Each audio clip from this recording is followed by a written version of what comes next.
রাত্রে শুয়েছি 12টা 12:30 নাগাদ শুয়েছি। তারপর তো আমি সকালবেলায় উঠি, 4টা 4:30 নাগাদ উঠে যাই। তো 4:20 আমি ঘুম থেকে উঠি, উঠে দেখি শোকেসটা একটু খোলা দেখে আমার সন্দেহ হলো। দৌড়ে গিয়ে দেখি যে লকারটা খুলে দেখি একটা সোনার টাকা কিচ্ছু নাই। টাকা ছিল প্রায় 56,000 টাকা, সোনার গয়না ছিল প্রায় 6 ভরির মতো হবে, রূপোর গয়না ছিল 4 ভরির মতো। কোথাও কিছু হাত দেয়নি, শুধু লকারটা খুলেছে, ওসব নিয়ে গেছে। কিন্তু বাইরের গেট টেট জানালা সব লাগানো আছে, সব বন্ধ করা ছিল। কি মনে হচ্ছে কোন দিক দিয়ে ঢুকেছে বা কিছু? এখন তো মনে হচ্ছে ছাদ দিয়ে ঢুকেছে, কারণ ছাদে সব জিনিসপত্র পড়ে আছে। কারণ ছাদ থেকে না ঢুকলে এই রাস্তা কি করে পেলো? কারণ ছাদ দিয়ে ঢুকেছে, আবার ছাদ দিয়ে উঠে এখানে সব গুছিয়ে জিনিসপত্র গুছিয়ে নিয়ে এখান থেকে চলে গেছে। বাড়িতে লোক থাকা সত্ত্বেও শোকেস খুলে টাকা পয়সা এবং সোনাদানা নিয়ে চম্পট দিল চোর।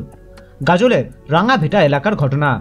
অনুমান ক্লোরোফর্ম জাতীয় কোনো কিছু স্প্রে করে বাড়ির লোকজনদের অচেতন করে দিয়ে কাজ হাসিল করেছে চোর।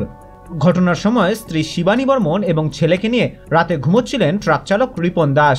ভোরবেলা তার স্ত্রী তাকে ঘুম থেকে তোলেন, দেখেন শোকেস খোলা, টাকা পয়সা এবং সোনা ও রূপো খোয়া গিয়েছে। শিবানী দেবী জানান 56,000 টাকার সাথে সোনা ও রূপোর গয়না খোয়া গিয়েছে। গাজল থানার পুলিশ গোটা ঘটনার তদন্ত শুরু করেছে। গাজল থেকে পঙ্কজ ঘোষ এবং গৌতম দাসের রিপোর্ট, উত্তরবঙ্গ সংবাদ।